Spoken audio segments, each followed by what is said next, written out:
क्यों होगा?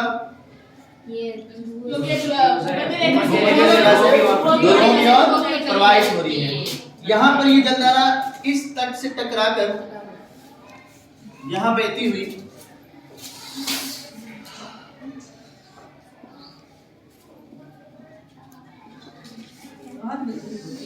लगातार यहाँ प्रवाहित होती है।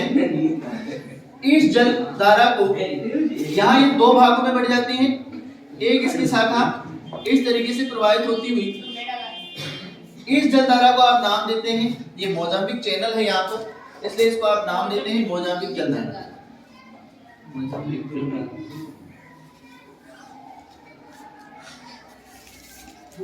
नेचर क्या होगा इसका भी? ये जो एक शाखा थी इसकी यहाँ से इस मेडागास्कर को इस भूभाग से, इसलिए इसको आप बोलते हैं मेडागास्कर।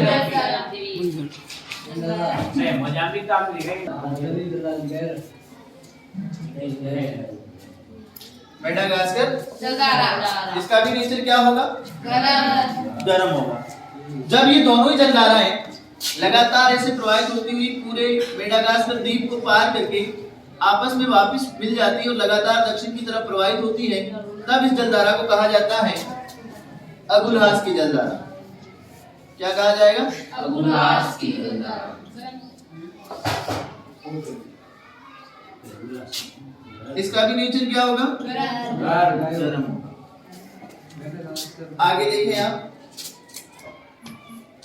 मैंने आपसे पहले भी कहा था कि 40 से 45 डिग्री या 45 डिग्री से प्लस आगे एक अक्षांशों पर पछुआ पवन चलती है, जिसको आप बोलते हैं पछुआ पवन प्रवाह।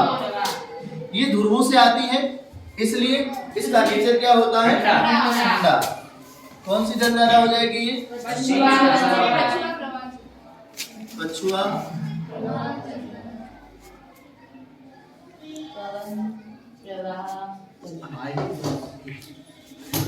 नेचर क्या हो जाएगा इसका? ठंडा। यही पछुआ पवन प्रवाह यहाँ पर इस ऑस्ट्रेलिया महाद्वीप के पश्चिमी भाग को पार करते हुए लगातार भूमध्य रेखा की ओर आगे बढ़ता है। तब इस जलधारा को नाम दे दिया जाता है पश्चिमी ऑस्ट्रेलियन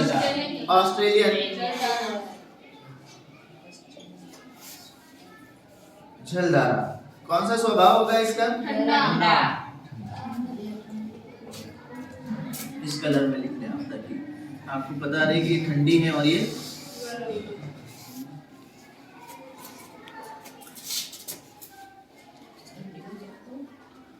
थी आपकी हिंद महासागर की। कौन सा महासागर है ये? हिंद महासागर।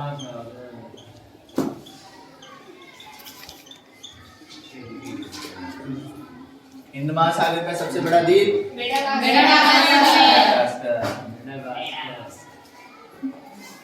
हिंद महासागर का सबसे गहरा घर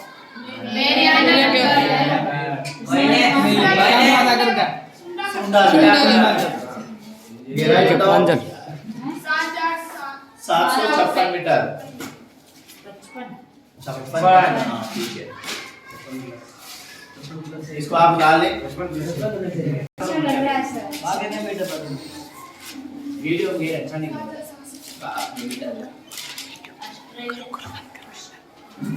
लहर ऑब्लिक तरंग।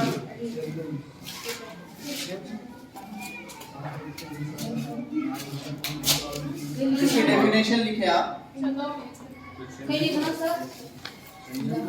लहर या तरंग, आपने देखा होगा पानी के ऊपर एक तरंग चलती है, या उसको आप लहर कहते हैं या तरंग कहते हैं। तो लिखे आप जल की सतह पर, जल की सतह पर, जल की सतह पर आप बोल दो। जल का दोलायमान, जल का दोलायमान का मतलब होता है, ये देखो इधर, ये शिखर ऊंचा है, ये वापस नीचे, ऐसे मतलब सर्किल आकार। दोलायमान गतिशील होना, दोलायमान दोलायमान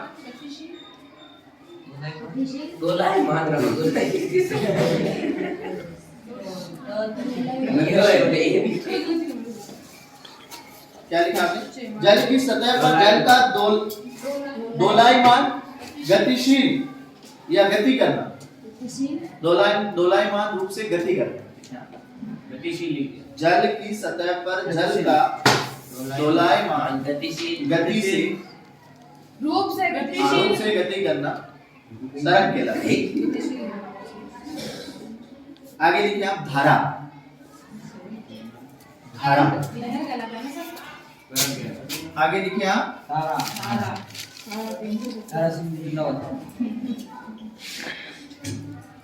धारा।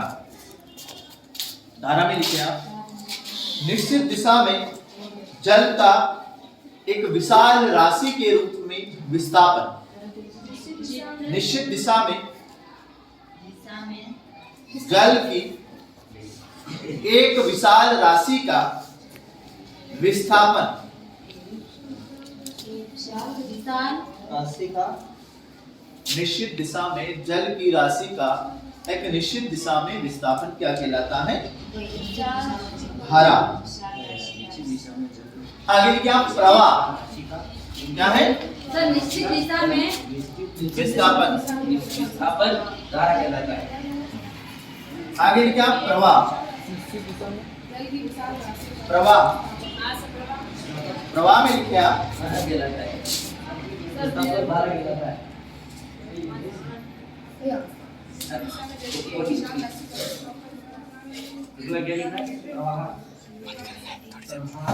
अधिक तापमान वाले क्षेत्रों में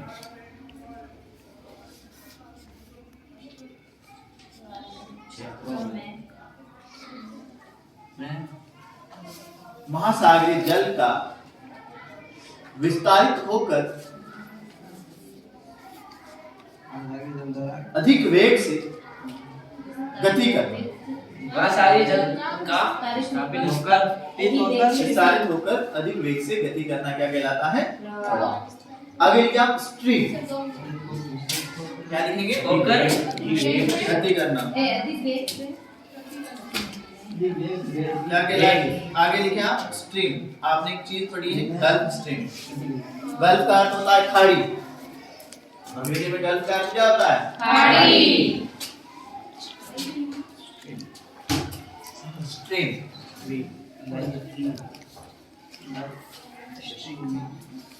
महासागरीय जलधारा का एक विशाल आकार में महासागरीय जलधारा का एक विशाल आकार में निश्चित दिशा में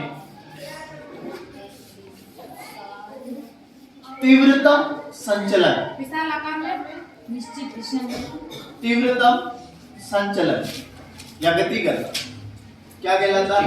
तीव्रतम दिशा में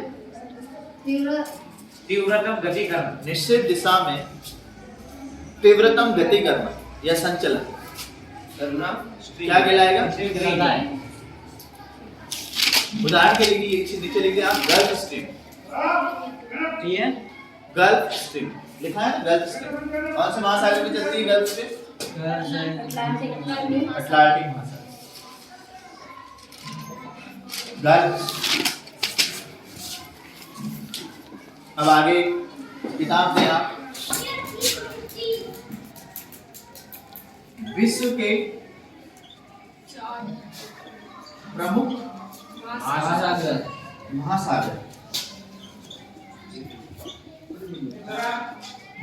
आकार, विस्तार, द्वीप, कटाक सब।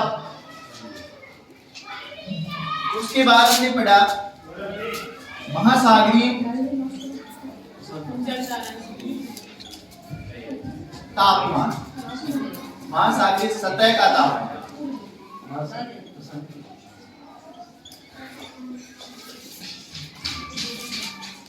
फिर हमने पढ़ा महासागरीय लवणता।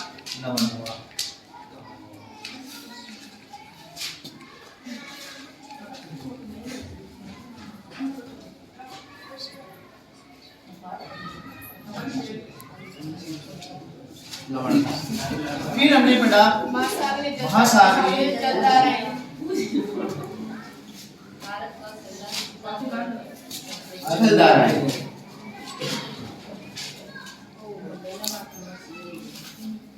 सामान्य सा प्रश्न है मेरा आपसे, हम अभी भूगोल पढ़ रहे हैं, भौतिक भूगोल, और भौतिक भूगोल में कौन सा पाठ पढ़ रहे हैं, कौन सी शाखा को पढ़ रहे हैं? समुद्र विज्ञान या ओशनोग्राफी। और ओशनोग्राफी में हमने ये सारे चैप्टर अभी तक हमने पढ़ लिए हैं। विश्व के प्रमुख महासागर, इसमें हमने 4 महासागरों को पढ़ा है, द्वीप, कटक, सीमांत सागर, खाड़ियां, जल संधियां, इन सब के बारे में हम पढ़ चुके हैं। महासागरीय सतह का तापमान किस टाइप में है, कौन कौन से कारक इसको प्रभावित करते हैं, इन चीजों के बारे में भी हम पढ़ चुके हैं। महासागरीय लवणता क्या होती है, कितने प्रकार के लवणीय तत्व इसमें घुले हुए होते हैं, कौन से ऐसे सागर या खाड़ियां हैं जहां का कि सागरीय लवणता बहुत अधिक मात्रा में है, ये सारी चीजें हम इसमें पढ़ चुके हैं। इसके बाद हम पिछले 2 दिन से पढ़ रहे हैं महासागरीय जलधाराएं। इसमें प्रशांत महासागर की जलधारा को पढ़ा, अटलांटिक महासागर की जलधारा को पढ़ा और हिंद महासागर की जलधारा को पढ़ा। जलधारा में मुख्य रूप से आपको एक बात हमेशा याद रखनी है, 0 डिग्री से ध्रुवों की ओर, चाहे वो उत्तरी ध्रुव की ओर हो, चाहे वो दक्षिणी ध्रुव की ओर हो, जलधारा प्रवाहित हो रही है तो वो हमेशा गर्म रहो। 0 डिग्री से ध्रुवों की ओर जलधारा, चाहे वो उत्तरी ध्रुव की ओर हो, चाहे वो दक्षिणी ध्रुव की ओर प्रवाहित हो रही है, वो हमेशा क्या होगी? गर्म होगी। ध्रुवों से, चाहे वो उत्तरी ध्रुव से आ रही हो, चाहे वो दक्षिणी ध्रुव से आ रही हो, भूमध्य रेखा की ओर जलधारा जो प्रवाहित होगी वो हमेशा ठंडी होगी। 2 चीजें आपको ध्यान रखनी है, देखो कंफ्यूज मत हो। ये 0 डिग्री है,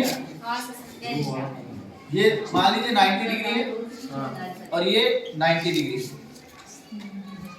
इस यानी ये नॉर्थ पोल हो जाएगा और ये साउथ पोल। अब यहाँ से जो भी जलधारा चल के कहाँ आ रही है? भूमध्य रेखा की तरफ। ये जलधारा हमेशा किस नेचर में होगी? ठंडी होगी। और यहाँ से कोई जलधारा चल के ध्रुवों की ओर जा रही हो, गर्म होगी, क्योंकि ये गर्म प्रदेशों से जा रही है। ये भी क्या होगी? गर्म।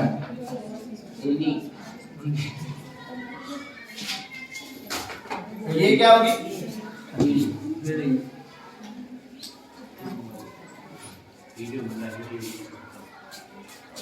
तो ये एक माइनर सी जो अंतर है आपको याद रखना है। हो सकता है आपका कक्षा 12 के अंदर वैकल्पिक प्रश्न बन जाए कि निम्नलिखित में से कौन सी जलधारा जो है वो ठंडी है या गर्म है। तो आपको थोड़ा सा, अगर आप इस मैपिंग से भी आप थोड़ा खुद घर पे करेंगे तो आपको खुद पता चल जाएगा कि ये ध्रुवों से आ रही है ना, लेब्राडोर सागर की जलधारा है, लेब्राडोर जलधारा है, ध्रुवों से आ रही है, और कोटास जलधारा इन ध्रुवों से आ रही है, ठंडी है। पछवा पवन प्रवाह है तो जाहिर सी बात है ठंडा है। उसके बाद हम्बोल्ट की जलधारा है, ध्रुवों से आ रही है। तो कुछ चीजें हैं इनको आपको ध्यान रखना है। फ्लोरिडा की जलधारा है, ध्रुवों से आ रही है, जाहिर सी बात है ठंडी है। सॉरी, फ्लोरिडा की गर्म है, ऑकलैंड की है वो ठंडी है ना। आगे देखिए कौन सा टॉपिक है, किताब दे देंगे भी है, संगम भी है लेकिन जल योजन नहीं है। इसमें राइट कर लेना। डाल बोल रहा है, महाद्वीप के मध्य तक नहीं बोल रहा है।